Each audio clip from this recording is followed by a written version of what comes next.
Hi, everybody. It's me, Jennifer from Little Metal Foxes. I am so excited to be here.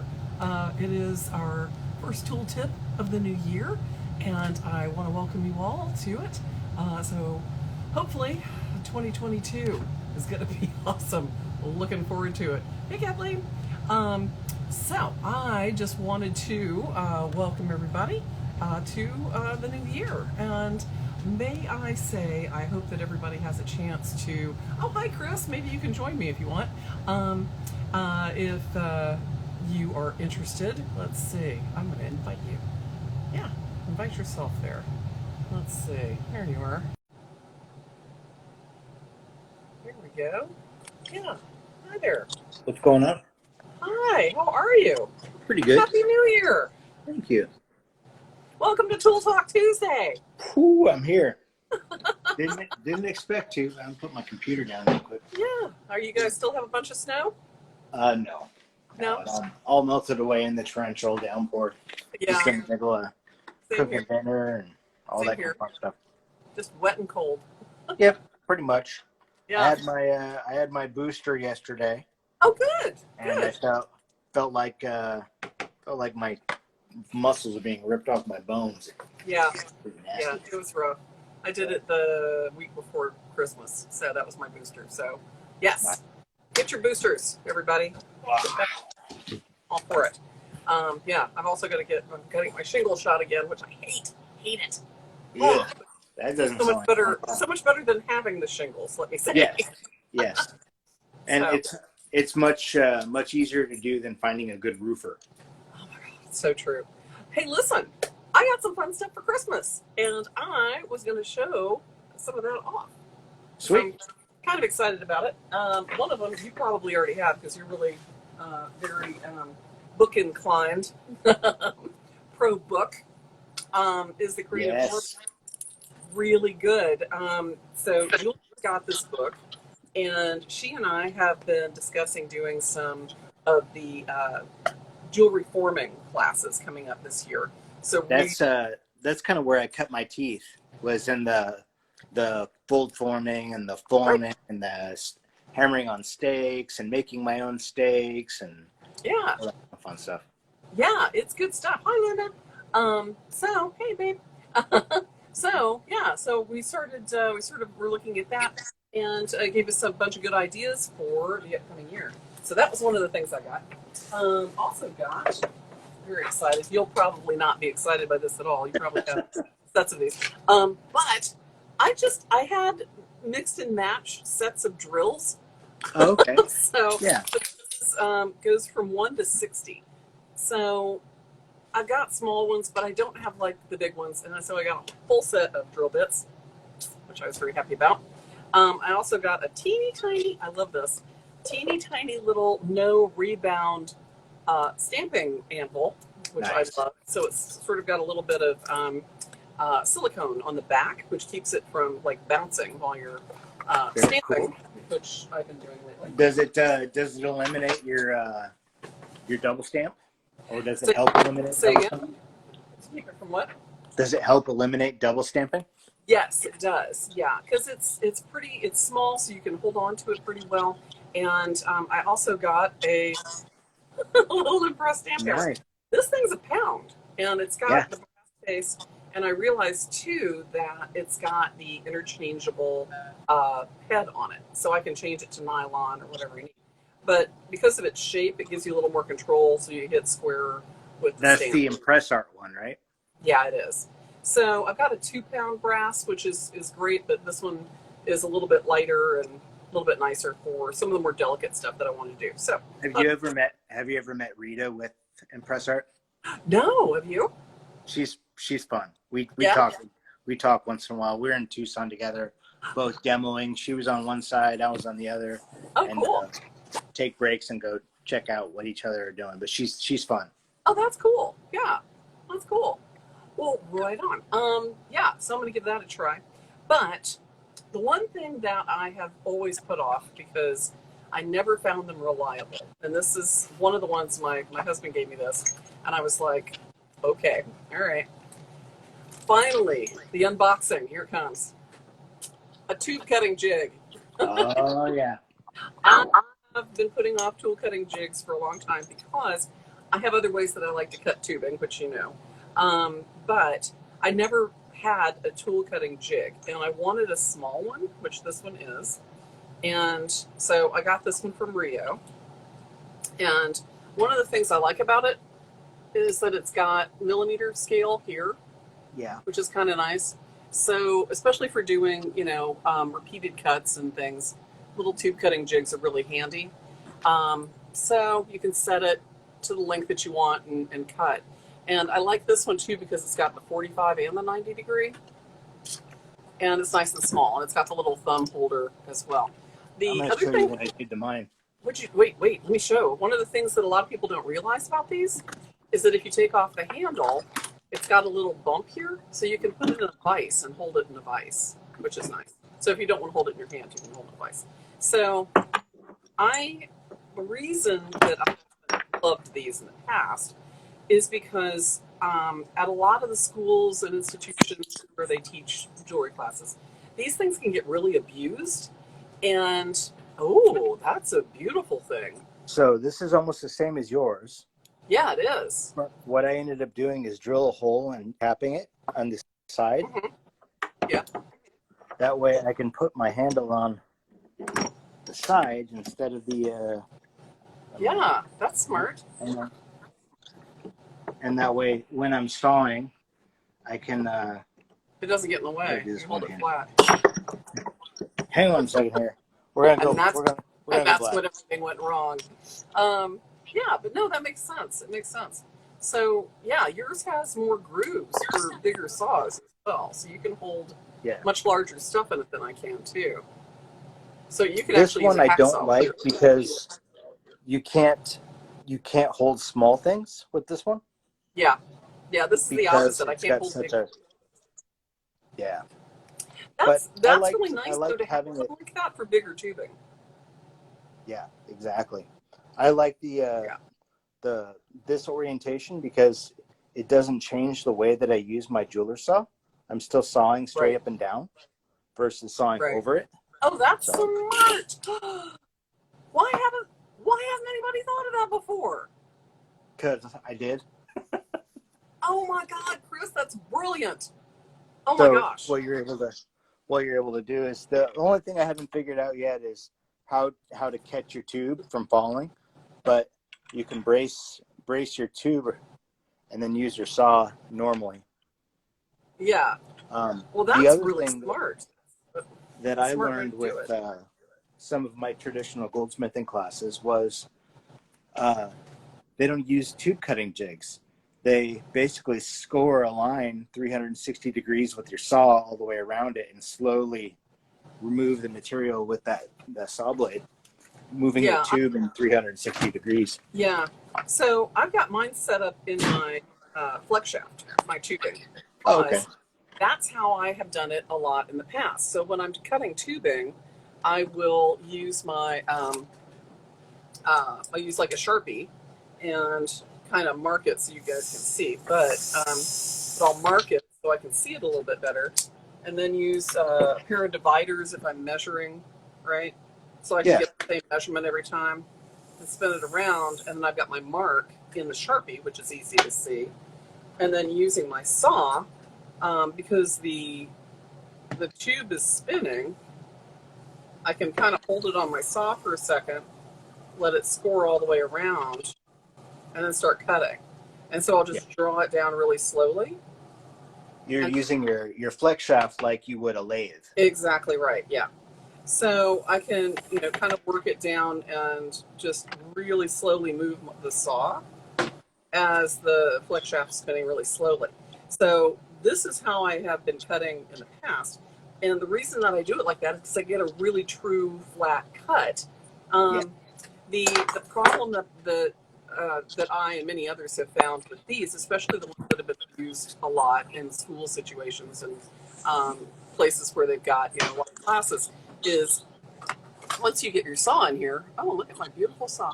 A lot of the students, I know, will saw into this softer steel, and it opens up this area here. So Yeah. the saw has a tendency to sort of wander in that hole, and so the bottom of your tubing's never flat. And oh, hi, Jason. Um, so the tubing's never flat on the bottom. So what I do is once I cut it in this, it'll give me the right length, but it doesn't ever give me a flat bottom. It's always tipped a little bit. So what I'll do again is bring it over to my flex shaft, and I can use a file and file the bottom, and again just using it as a lathe, and then sand the bottom, and then I've got a nice true flat bottom on my tubing. So that way, if you're doing tube settings and things like that, your tube's not, listing, 15 degrees one direction or the other. So that's the way that I'll usually, true up the bottom on those. But A lot of those worn out ones tend to promote the wasting of tube just yeah, because of those like notches that get sawn in there and all that fun stuff. yeah, I hate that. And I mean, I don't know. I'm sure there's probably a way to fix it, but I've never seen any way to fix it. And once it's sort of done that, if you want it to be just about that long, then Yeah. that's fine. But yeah. So the limitations of this, like yours, has that nice arm that gives you a larger size tubing. This can only hold, very small tubing. But again, for cutting repeated lengths of tubing or wire of, round, square, patterned wire, whatever you can fit into the tubing cutter. Mary, to answer your question, she has a little vise in there that's usually made of Delrin, which is Right. a high impact plastic or an ABS plastic. Right. And what that does is it got a little knob on it to clamp down onto your flex shaft, and that way you can hold it and use it like a lathe or Oh yeah. wax carving is great that way, and all sorts of fun stuff. Oh, to hold the flex shaft, you mean? Yeah.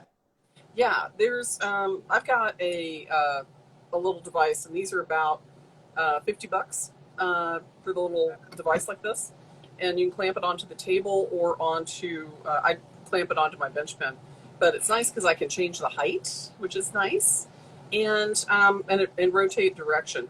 If you don't, I mean, $50 is expensive, if you're, on a budget. But the Delrin ones are about $8, and you can get those from Rio. They're fantastic because you can put them in a little universal vise on your bench, and then put your I've flex. seen I've seen people take the little universal bench or vices and just stick their 30 handpiece in that. You don't want to crank it down too tight That's the because thing. Yes. because what you end up doing is everything on the inside of that handpiece is like made to perfect tolerances so that it Yeah. interacts the way that it's supposed to. But as soon as you put external clamping force on that, all those tolerances on the inside go nah. Yeah. And Well, you you got have to. something. It's an aluminum tube with parts inside, so you Yep. don't want to crush it, right? So yeah, so having something like this that fits this handpiece just right is a good way to go, and it does fit the number 30 handpiece, and the Delrin piece does that. And I know a number of people that have done this same sort of shape that has the cut with the hole in wood or Delrin, and Yeah. and that's you can make your own for sure. But the thing I really like about this one is that I can adjust the height, and it's really stable. And it's so if I'm sanding, using this for my turning it into a belt sander or whatever else, it's really helpful. Well, the big height thing too is that if you're wearing optivisors and you're using that thing and you're hunched over, you're not exactly in the best posture Right. for being comfortable and working long periods of time because Right. you're not gonna work effectively if you're working uncomfortably. True. And over a long period of time, that it's really hard on your body. You get pinched nerves and all kinds of fun stuff going on. But yeah, working at the proper height and working comfortably and making sure you're getting up and exercising is really important when you're working at the bench. For those people who are just getting their flex shaft or wanting a new flex shaft, I do have a flex shaft class coming up when's it coming up? On January 15th. So I'm going to demystify it and show you all the tips and tricks and how to turn it into a sander and how to cut all kinds of stuff and shape things and twist things and polish things and all the little polishing bits and bobs and all that. So I'm going to be doing that on the 15th. But I'm going to be doing the Lion Punch Forge graver adapter Really? class. Yes, again on the 22nd. So All right. if you're available, I'd love to have you there. I'll probably be there. Oh, good. Okay, you're always welcome, and I love having you there because you obviously know everything there is to know about it and more. So yeah, that'd be great. So that's on the 22nd of January, Saturday. Okay. Sticks and Stones is coming up this weekend, which is the class that I do. I'm working with, oh gosh, because a lot of my sculptures are made with found objects, and so I'm working with, ceramic, glass, wood, stone, Buttons? shell, buttons, yeah, all kinds of stuff, all kinds of found objects. And a lot of people want to know how they can put stuff together and use it in their jewelry, how they can cut it, shape it, sand it. And there's a lot of safety stuff that's involved. Hey, Michelle, there she is. Yeah, so Now, in that class, do you talk a lot about the cold connections? Because with so the talk about other types of materials, you're how not to going to join be those able to. materials, joining different materials seamlessly or in a way that seems like it makes sense. Sometimes it's hard to do, and sometimes I'll puzzle fit different parts together, and knowing how to do that through cold connection or through what types of glues work best for different materials, or how to reinforce more fragile materials too, is really important when you're wanting it to be worn or exhibited or put it together in a way that makes sense. Have you ever formed your pieces to go together using dovetails? Sometimes, yeah, I have. I usually work a little more simply than that, but I have done a few of those as well. And I really like contrasting materials, like one dark, one light, dovetailed together, so it creates. You can see the joinery, the beauty of the joinery, and still have that contrast in there to go, different materials. And, it's really nice. If you're working in a way that you've got very dramatically different materials, whether it's color or texture or just man-made versus natural, and having that connection, either it needs to make sense, and if it doesn't, it just looks crappy. It's bad. It's kind of bad craftsmanship. So finding a way to create those transitions purposefully, whether it's really showing off that joinery by doing something like a dovetail, or making it look like it just evolved that way naturally, is that's what we talk about in the Sticks and Stones class. So it's how to make those materials work together, but also working safely is really important, because there's a lot of safety issues with found objects that people don't think about.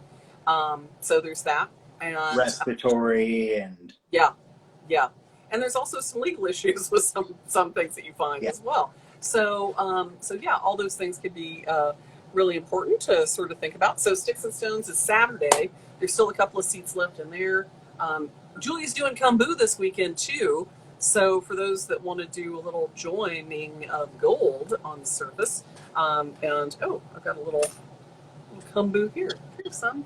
So doing a little gold on the surface there is really lovely. What else? Yeah. So Sticks and Stones and Kambu this weekend, and then flex shafts and files next weekend. And did you do the file class with Julia? I don't know if I've been in that one before. Yeah. I know her and I've talked about it. I gotta tell you, man, I mean, I've been doing this a while, and I sat in on that class because I was following one of the classes that I had, and I was just like, I'll tune in and watch it, and while I'm working in my studio, and oh my God, Julia knows more about files than anybody I've ever known. There's a lot of stuff about files that I was never taught. So she knows the difference. Like the handout's like 9 pages long because it's so specific about files and using it for file work, whether it's for jewelry or for knife work or metalworking of any kind. But knowing those kinds of knives, or knowing the kind of the files that you've got Yeah. and why, and how to join the handles on properly and that kind of thing, she is really good at it.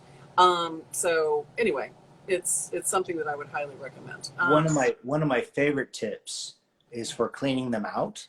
A lot of people will use the file cards, but I like using a piece of brass sheet. Yeah. And you just run it along the teeth and clean out all the junk. It doesn't take very long, and now you get a clean file. Yeah, a lot of people don't like to use the steel bristle brushes because they feel it dulls the file. Yeah. And that's legitimate. Using softer bristles too, like a brass bristle instead of a steel bristle, is another way that I know that people will do that and get a nice clean finish on there.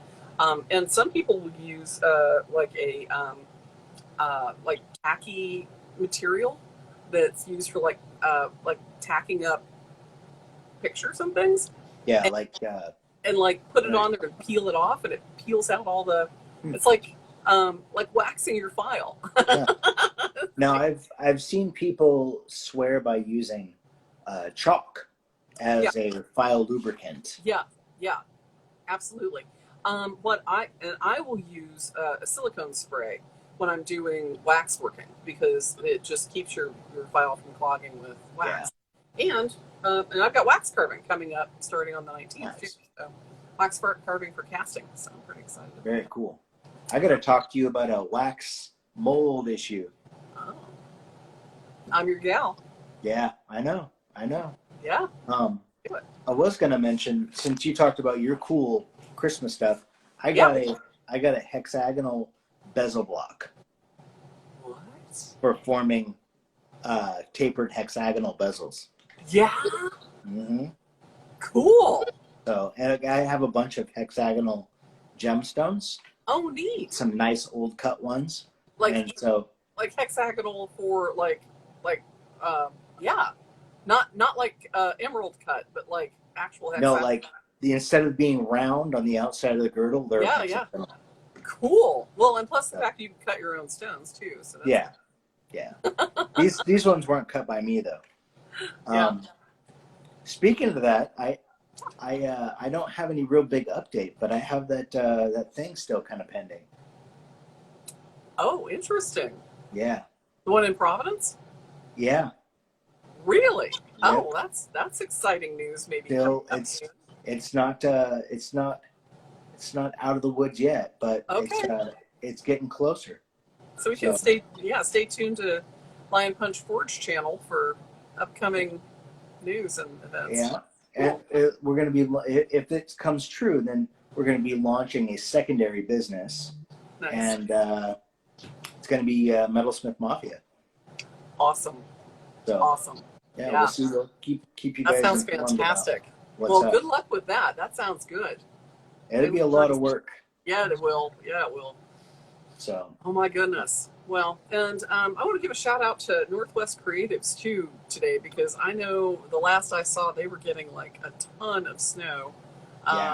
So good luck to them. Actually, since we're talking about tools, I'll show you what I just refinished. What'd you do? A very old rolling mill. Oh, the rolling mill that you got that you found it on eBay, right? That was Craigslist. Craigslist. Jeez, man. Look at that. Oh my God. That looks so much better than the pictures you sent me. Oh my gosh. So this is it's double rolled. And what I ended up doing was I disassembled everything. Every nut, every bolt, every wheel. I cleaned up all of the cogs. Holy Moses. Some of these are still pretty nasty, but they work just fine. What's the gear ratio on that? Like 6-to-1? What is that? Well, since it has 4 wheels, this guy here engages the large wheel for these two. Right. And then on the back, there's a little lever, and I can slide my gear to Get out of then town. lock into my lowers. That way I'm not turning both at the same time. Wow. So it's geared, these right now, this is engaged with all my lower gears. And then as soon as Wow. I switch this out and slide it, and this will pop into place. So That is a beautiful machine. And who makes that one? Do you know? I have no idea. Yeah. It has no markings on it. All I have is one number. Yeah. But the beautiful thing about these old machines is that every side is marked 1, 2, 3, and 4. That way, when I put it together or take it apart, I can put back together exactly the pieces where they're supposed to be. But it was all roached out and nasty, and we got all the rust removed. And I was going to repaint it, but I really like the old kind of vintage look to it. Yeah. Yeah. Well, it's almost like the old Japanning that you would get on. Like, oh my gosh, look at the pattern on that. Holy Moses! So I can do little wires. Oh well, send me I some do samples of that wire. That's cool. my half rounds, and then the square ones are a little bit more nasty, but I have square rolls for my other rolling mill. Yeah. And I think some of this rust texture may be kind of interesting anyway. I would say, yeah. Well, So- like usually when you're using this for tapering, you're filing down anyway. You know, you're taking Exactly. So, But I think even if but I I were like to, I like the texture. yeah, I do too. But some of them are broken off. Well, Just the age of it, I would estimate it probably early 1900s.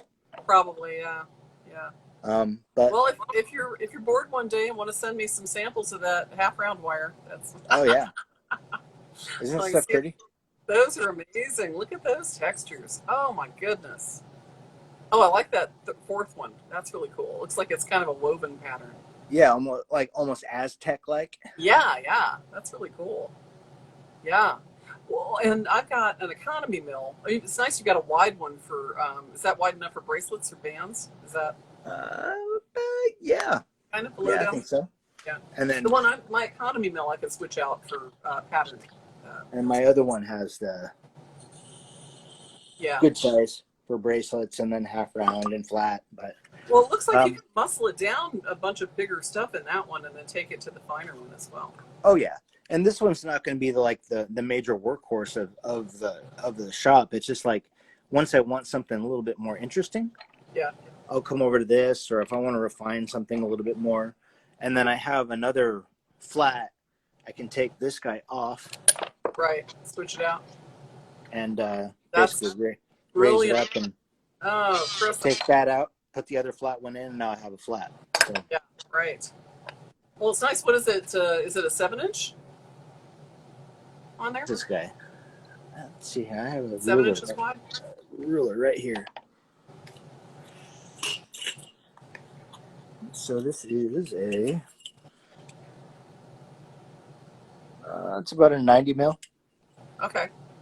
So 90 mil works out to about 4 inches. Oh, okay. All right. Yeah. It looks so much bigger. Yeah. Well, I mean, it is. Well, my hand, it's nice and tall. Yeah. But on YouTube, I haven't started yet, but I'm the next kind of YouTube project I want to do. Yeah. Is this guy. Oh, wow. Yeah. The electric one. Yep. So it's a 440 volt 3-phase, and I plan on doing the video on converting it over to a 110, because 3-phase on that thing is a little overkill. The Yeah. gears are so reduced that you really don't need the 3-phase. Yeah. It was that guy, believe it or not, was heading right for the scrap pile. Oh, I know. You know, there's so many like old tools like that just are, people look at them, they're dusty or rusty, and it's like, oh my God, it needs a new life. It needs somebody to love it. Not Yeah. not junk pile. Well, and Pile. the rolls, I looked at them. I put a little bit of evaporust on them to kind of test to see what they look like. They're going to clean up just fine. Oh, nice. The rolls aren't going to have any pitting on it, and especially for like drawing down my own plate stock, Yeah. that thing is going to be amazing. Yeah. Well, and So it's always nice, I think people get the idea that, that I would be doing rolling mill essentials coming up this spring too. But I think people get the idea that, rolling mills, because they're used to working in shops or schools and they've got like a massive Durston rolling mill that are thousands of dollars. And they don't have to be that way. You don't have to get a really high-end expensive rolling mill for a small studio. I mean, even having, one that's a couple $100 can add so much, to your studio, whether you're doing textures or recycling your metal, and you don't have to have a massive, you know. well, that the one that I just refinished, that 2-roll or 4-roll one, Mhm. I found that on Craigslist for 180, Yeah, yeah, and all it needed was a little love and care. The large electric one I bought for 250, yeah, yeah. and And certainly, they're out there. I mean, mine, my first one that I got from a woman who was retiring in Vermont, a little old lady had only driven it back and forth to work. But yeah, she was Nina was retiring, and I was a poor starving artist at the time, and she was like, is there anything in the studio that you need or want? Like, I love your rolling mill because it's like this tiny little ancient rolling mill, and I'm like, but I've only got $100 in my pocket. She goes, done. So yeah, so I got it for $100. yeah.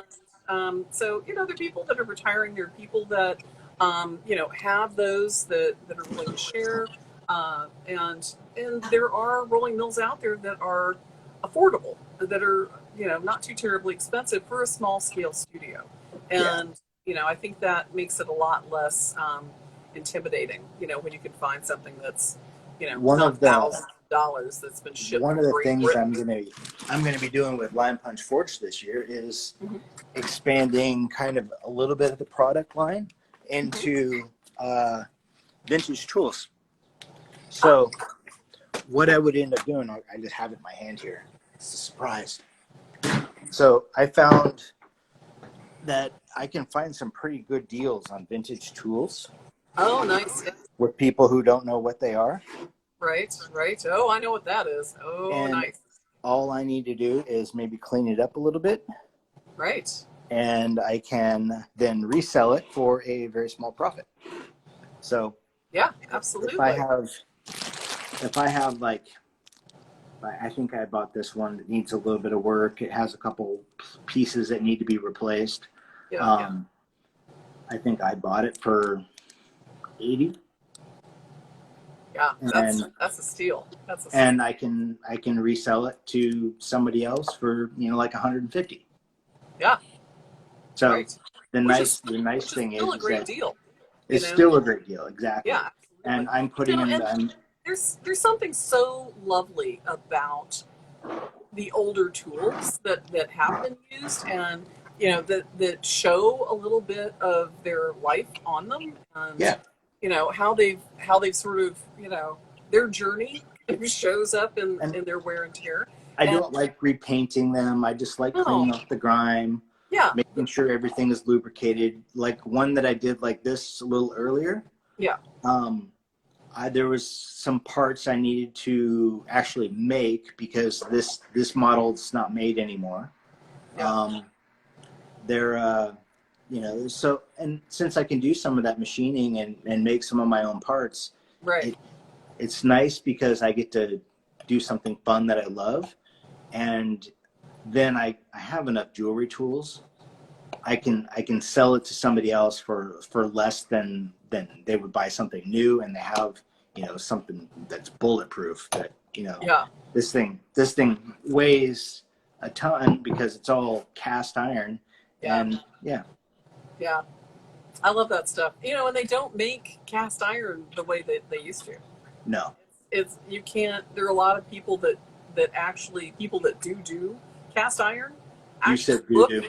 for ancient cast iron because it's better iron than what you can Mhm. get now for the quality of like cast iron that they used to get like in the 19th century. So Yep. it's just, yeah. It's just the types of iron, even the crucible steel that they have, or like people looking for wrought iron.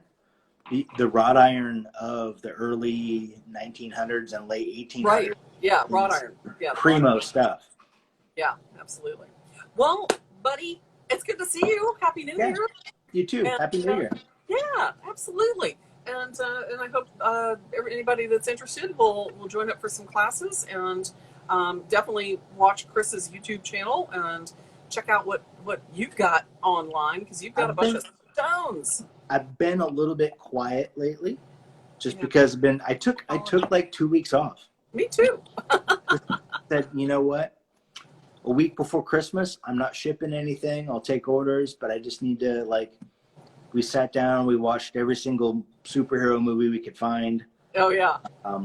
Yeah, just took some time off, and now Yep. it's time to ramp up and start going. Yeah. Yeah. I can't tell you. Jason and I built a pillow fort. So, Nice.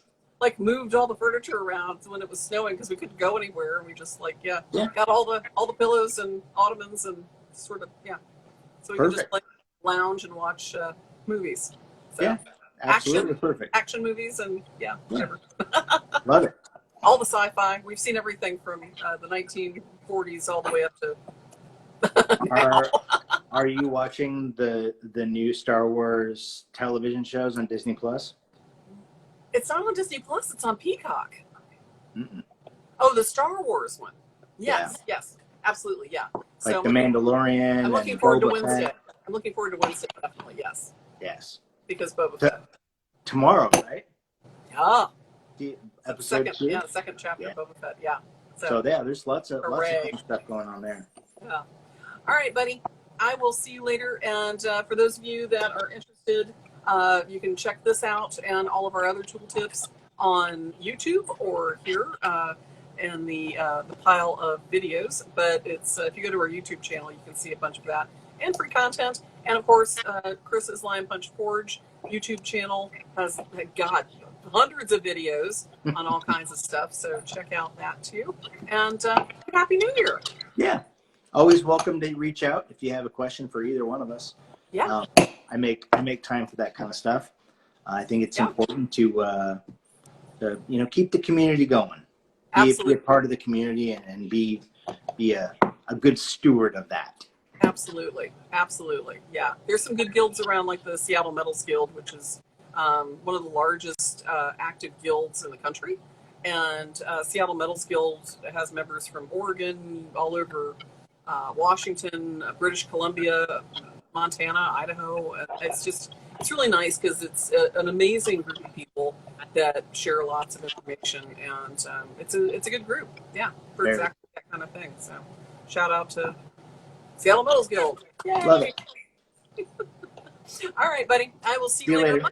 And have a great night. You too. Bye.